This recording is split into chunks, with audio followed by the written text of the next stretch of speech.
folks, it is TIJ Gaming and welcome back to the Football Manager 2021 series Conquering the Euro with Everton. Today it is time for episode 4 of season 5 and today two big crunch matches. We enter roughly the halfway stage of the Premier League season. We're now into December 2026.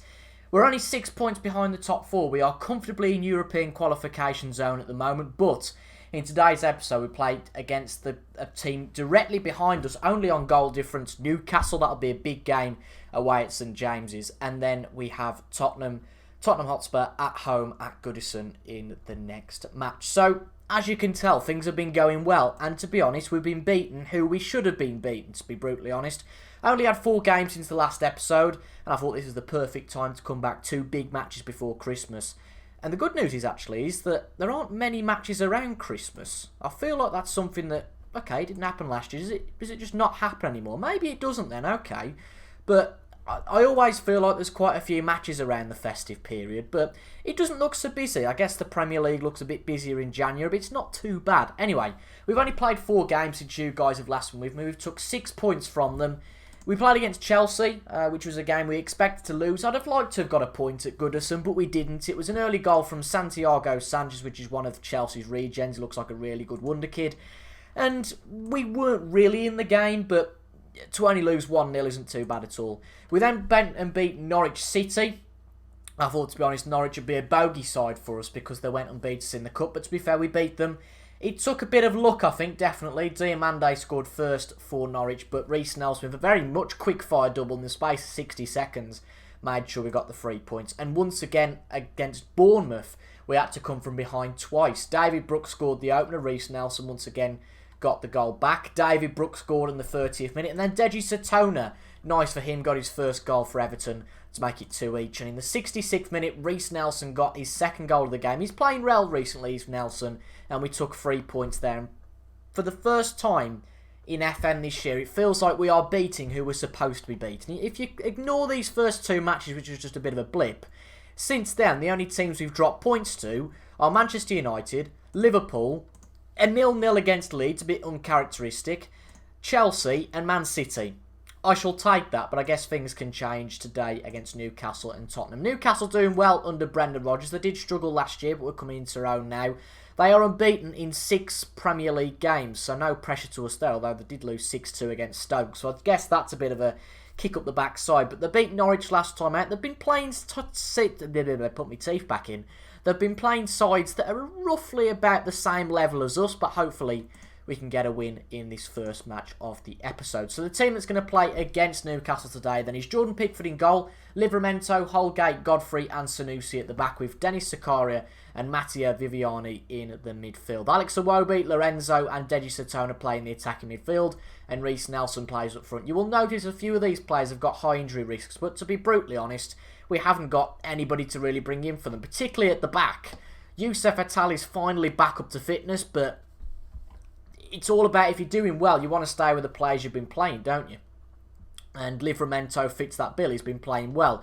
Apart from Youssef Attal at the back, Henry Lawrence is still injured. Is it Henry Lawrence? I feel like it is. Henry Lawrence is still injured. Maybe we shouldn't have sent one of our backup left-backs on loan. I think we need a few more defensive options, particularly those full-back positions, because we are struggling for depth with the injuries we've had. Apparently Sanusi might not be totally fit, so we have got a potential chance of doing something against Newcastle here. I did actually take about 10 minutes before I recorded this, probably because there was somebody in the shower next door. And Dean Martin's playing for Newcastle. I thought he was dead. But someone was in the shower next door, so I thought I'll wait till they're finished before I start recording. I just had a quick look at some of the instructions for my players, and I've put a few instructions on. The likes of Lorenzo to move into channels, all that sort of stuff. Basically, to play some positive football. I do fear that changing things when it's going well is like signing a death warrant. I understand that, but could be a good game today against Newcastle. Thank you for your support on the series so far. I am really enjoying my return back to England. I think we've definitely made the right decision. It's a good job we've took at Everton. As I've said prior, really, Ancelotti had built this club for us, and we were probably 1 or 2 signings away from being a decent side. We've signed Lorenzo, we've signed Satona, Livramento's come into the side as well, but apart from that, all of these players that are in the team today, at least, are all Carlo Ancelotti's players. All we've done is included our tactic, put our tactic on the side, and it's working at the moment. Good ball from Iwobi to Deji Satona, who should have really done a bit better with that, to be honest. But it's been a bit of a drab start to this match. Very much 50-50. Based on these highlights, we've had more of the play, it seems. Can we get a goal? Iwobi in the box, a lovely header, and he opens the scoring from us. A beautiful cross from Mattia Viviani. Very impressive stuff from him. Let's have a quick look at this. Very good stuff. I'm very impressed with that. Satona headers the ball out. I thought this might have been where we lose the ball, but a lovely cross from Viviani. The defenders aren't really onto Alex Iwobi because you wouldn't expect him to particularly win a header, but he makes it 1-0. I also see that Villa are losing 2-0 against Chelsea, so that then moves us into 5th at the moment. Very strange league this year. Obviously, Arsenal are in the Championship, which frees up one of those conventional top 6 spots, and Leicester aren't there at all. They're really struggling under Nuno, so it just opens an opportunity for, as you can see, us, Newcastle, even the Villa, to go and potentially take 5th or 6th this year. And I really hope this is a chance for us to take that with both hands. Satona running through, he shoots. Big time after all that, but ho-hum. I'm guessing Tottenham will probably take 5th after all this. You know, they are a good side and they're a few points behind us, but we have got a game against them next. So if we can go and beat Tottenham, we can seriously show ourselves the 5th best side in the league. And that fills me with a bit of joy, that does. That fills me with a lot of joy. And I say that because I actually did a corner routine before the match, and not to boast too much, but it has worked perfectly, exactly how I wanted. A centre-back on the far post. It's quite right, I was speaking to my granddad today, and gone are the days where you have, I know defensively this is speaking, but attacking I guess it works too, 2 players on the posts.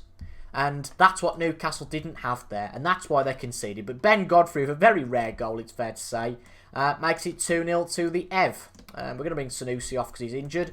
Youssef Attal makes only his first appearance of the season. He played well last year, but his injury has now took him back to only being a 2.5-star player. I would guess now, as I've just hinted at, that he's a player that's probably going to start to wear off, not start to struggle a little bit. We're 15 minutes to go though here at Newcastle, and they haven't really offered a lot, certainly not on a highlight anyway, and we look like we've got this well and truly covered. We'll make a few rotational substitutions. We'll bring the goal scorer Iwobi off for Harrison Solken, and we'll also give Ismael Gutierrez a chance. We'll bring our defenders back a bit now. Again, we're going to play defensive, try and get this result, try and get a clean sheet, and a very good match. I know a bit boring for you guys because not much has happened, but ultimately this has done exactly what we planned to do, which is great. You know, 3 points against contemporaries, that is really all we can ask for. It really is all we can ask for.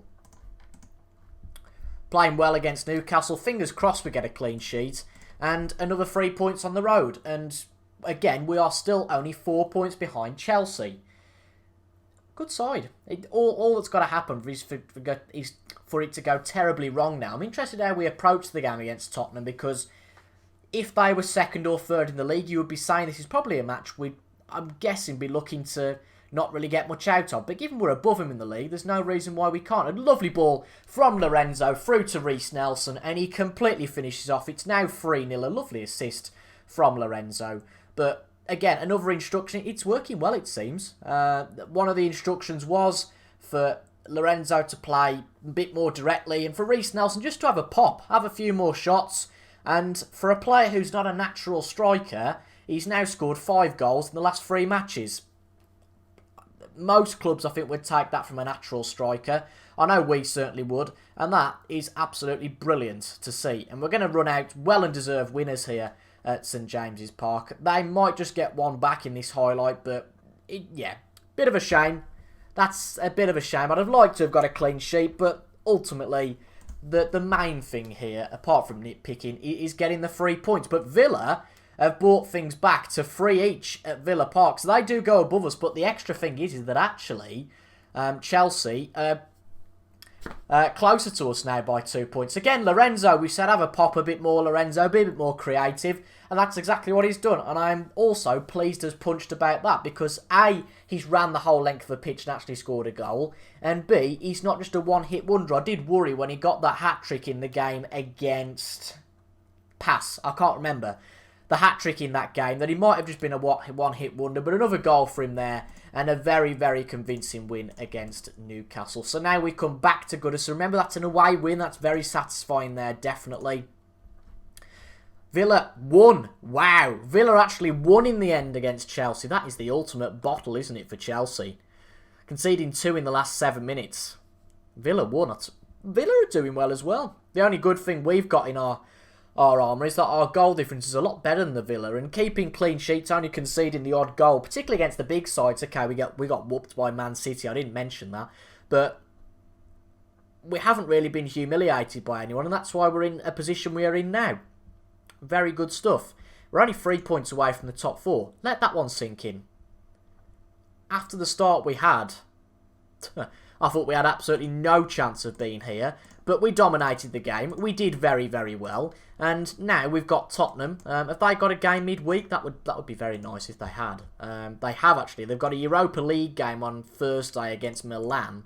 They have already qualified, so I guess it's more of a runabout for them, a friendly against them. But again, we can wait till next Monday now for the next match. So our lads get a good deserved 9 days off. They'll then get 10, 12 days off after the next match. So hopefully we'll allow some of the players to recover. But a great 3 points to get today's episode started. You have to say this is a big chance. It really is, after both Newcastle and the Villa dropped points. We'll just have a quick look at the league. Newcastle lost 5-2 to Chelsea, and Villa drew 1 each with Norwich. So if we beat Tottenham today, we move in front of Aston Villa, only 3 points away from Chelsea, and 6 points clear of West Brom, who are in 8th, which would be big for us. But as is always the tale with FM, if somebody else drops points, you tend to drop points as well. It's the same side that took us to a 4-1 victory against Newcastle, except there is one change. Marcus Edwards comes into the side to replace whoever it is. I've forgotten now. Who is it? Deji Satona. That's the one. Nothing against Satona, really. It's just that Edwards has played very well this year. I want to keep Lorenzo in central attacking midfield. You can't really take him out of there. He's been playing well recently. He's been doing very well in training, to be fair. 10 out of 10 every week. So the young kid has got some real determination and hard work. And hopefully that will suit him in this side. And I'm looking to use him as an option for years to come, if we had to stay here long term. So Edwards is relegated to his second best position, really, at right wing, with Deji Satona on the bench. Basically, Marcus Edwards has really forced his way into the side. But would you Adam and Eve it? All our players are fine, apart from one, who's picked up a new injury, and that's Youssef Attal. Another 2-week injury, another niggle, and yeah, as you can see, Youssef Attal misses out because of injury, and we had to put one of our very young right backs on the bench, Eddie Williams, and if we have to bring him on today, I might just cry. I really hope we don't have to bring Eddie Williams on. He's only a 1.5 star player, but he's our best defensive option. Let that one sink in. So we've got Henry Lawrence out at the moment, but ultimately I think it might be time. He's only worth 2 or 3 million anyway. He's a 30-year-old man now. We might look to get rid of Youssef Attal in the January transfer window, generate a few £1 million, and then bring in maybe a younger option or somebody equally that's quite experienced and not bloody injury prone there. Nelson scores a good assist from whoever it was in the midfield, but he's going to be offside. VAR does rule it out. One thing I would say is that, again, this VAR process probably needs to be made not slicker, but less obvious, I suppose, is what I'm saying. What I'm saying is that as soon as that goal went in, I knew exactly what was going to happen. I knew exactly what the story was, or it's going to get disallowed. It just makes things a little bit lacklustre. But that's not great. That isn't ideal. Our former player, Dominic Calvert-Lewin, obviously I had nothing to do with Dominic Calvert-Lewin being at the club. I'll tell you what, he's been around the block a bit. We're going to have a look at that. I don't mean that in a nasty way. He's been around the block a little bit in terms of football clubs, not anything else. But let's see if we can get an instant reply. Marcus Edwards, yeah, that's not really going to do anything, is it? Let's have a quick look at Dominic Calvert-Lewin, because he is a player that I believe went to... I think he went to Bayern Munich, which amazes me why he's back here. He didn't go to Bayern Munich at all. He went to Chelsea. I mean, look at this. Went to typical Chelsea signing, really. Went to Chelsea for 51 million. Played 2 years, got 6 goals. So what's that? About 9 million a goal? Unbelievable. Went to Inter Milan for half of that. Played once for them. And now he's gone to Spurs for 20 million. In a deal that could rise to 25. How strange. How strange. Let's get back into this game. What a strange history that is for Calvert-Lewin. I mean, great for him to score, but I'd rather him score against anybody but us, to be brutally honest. There is time for us to get back into this game. I wouldn't worry about it. I think I'd probably take a point against Tottenham because of all the things I was mentioning earlier, but it might not quite go for us today. And if we do drop 3 points, well, it's not the end of the world. But, you know, if we're going to be lacklustre like that at the back, then it's a bit disappointing. As it says there, Everton are all over the place. So the only way we can really respond to this is just to push forward more. There's not really much more we can do. And a good win back there from Marcus Edwards. Can he cut inside? He does. He takes on the keeper, but that wasn't really good enough, was it? That was shocking, in fact. We are going to tell our players to stay on feet because we certainly don't want a red card. If we do end up losing this game, fine. But if one of our players gets sent off, and that's going to ruin any plans for in the future. We're going to thrash arms, say we were poor there. It's not great. Really, if we're looking at finishing 5th or 6th, we need to be going toe-to-toe with a club like Tottenham. But without Arsenal in the league and with Leicester doing poorly, they are down in 17th place. They have sacked Nuno Espirito Santo, who's been at Leicester for a while now, actually. I can remember he'd been there for quite a bit of the save, but a very unfortunate hit of the bar from Lorenzo. That could have been a lovely goal to get us back into the game, because remember, it's not all over just yet. We don't have to get all doom and gloom. We're going to bring Lewis Williams on for, what's his face? Yeah, what's his name? Alex Iwobi. Lewis Williams, since he signed that second year's loan deal from Chelsea, hasn't really looked the same player, to be brutally honest. And I don't really know what we can do about it. So that's why we're prioritising some of our own options. Ultimately, he's only going to be here for the rest of the year. So he's not like a Lorenzo figure that we might persevere with him just for the sake of seeing what he can do in the future. For Lewis Williams, that's Chelsea's problem. But it looks like we're going to lose 3 points today, unfortunately. Again, it's another game that you'd suggest we probably lost and deserve to lose, and equally it's an opponent you would probably suggest that we would lose against. It's just disappointing that, yeah, we could have done a bit more. But it's not all over yet. Can Edwards get this in the box? He certainly can to Reece Nelson, but that is pretty poor stuff. I think that's the story of the day, to be brutally honest, for us today. The finishing's been quite poor, which is painful to say, but what can you do? Sometimes it just doesn't go for you, and sometimes you're not really meant to win a football match, and you have to take that. We're going to bring Sakari off for Gutierrez. We could bring more attacking options on, but as I said, you know, we can lose today's game. Ultimately, we need to go and get 3 points out of Sheffield United. That is the focus. If we can get a goal here, we might pull off the brilliant comeback and sneak a point. Let's see, though. Gutierrez, Marcus Edwards. Very strange shot. Marcus Edwards has done some very strange things today. Not sure at all about him. Calvert-Lewin on the edge of the box. Bate gets it back, but straight back to him. I mean, Gutierrez gets himself in front of the shot. Fair dues to him, but again, this isn't the best sign from us. Tottenham apparently looking to play out from the back. I would suggest that they're just going, as we did against Newcastle, quite defensive. To be honest, though, that is disappointing. The stats there are very, very, very disappointing. 22 shots, 7 on target. It might just be it's been a very good defensive performance from Tottenham, but the summary of the day from the stats point of view is that Tottenham have done a lot better than we have with their chances, and really we should be the team actually walking away with 3 points.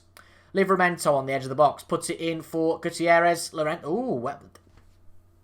No appeal for a penalty there. I mean, it didn't look like the Tottenham player exactly got the ball. It is going to be 3 points for Spurs, though, today. That is a match we should have really won. Should have got at least a result out of. So I'm not happy with how we played there. We're going to send our assistant to that. I don't like going to press conferences when we lose, funnily enough. But that's a bit of a blow. It is. It's a bit of a blow, that is. It's not terrible. We are still ahead of Tottenham, but we need to focus now on getting a few matches won because, alright, you know, you can get too hung up in these things, but we've lost 2 out of the last 3, which is worrying a bit. I think that if we do what we kept on doing and win the next 3 matches, although that match against Villa is not going to be easy, if we can go and beat Villa, Sheffield United and the Albion, then we've played Chelsea away from home, not looking so worried. And I think we'll probably come back in episode 5. Do we come back for the Cup? I don't think we do. I don't think we do. Or we might, I don't know. We've got West Brom on the telly. Might come back for West Brom, Chelsea, sort of West Ham way. But if we can we don't fancy playing West Ham on camera and get through to the fourth round, you might see the fourth round of the FA Cup. But in summary, things still aren't going that bad. I think that one thing we need is a bit more defensive depth. I think we'll look at bringing a full-back in January, because we haven't really got anybody on the bench in the reserves to fill that role as a backup option, because that's the only problem I see with his squad. Apart from that, in our first full season, I'm chuffed. We're doing very, very well. There's not really much more we can do. And Manchester United look absolutely lethal at the top. Yes, they've dropped points against Stoke, Bournemouth and Leicester, but unbeaten. Liverpool look very good as well. I think fourth is the maximum we're going to get. To be only 6 points behind Chelsea is pretty decent. And if we can capitalise and maybe start beating some of these teams at the top, we might have a shout of getting fourth. But if not, we're going to struggle. But as I've said, we're doing pretty well at this mid-season stage. If you've enjoyed that, make sure to leave a like down below. Comment your thoughts as well about the save and subscribe for regular, snooker. You can hear you can see this coming out. No, not snooker. Football Manager 2021 content. Remember, after this week, so after today's video, tomorrow's video, we'll be reverting back to the usual model of 4 videos a week on a Tuesday, Thursday, Saturday and Sunday. Again, I hope you've enjoyed the daily content this week. And if this is your first video of mine in 2021, a very, very happy new year to you. Thank you for watching and goodbye for now.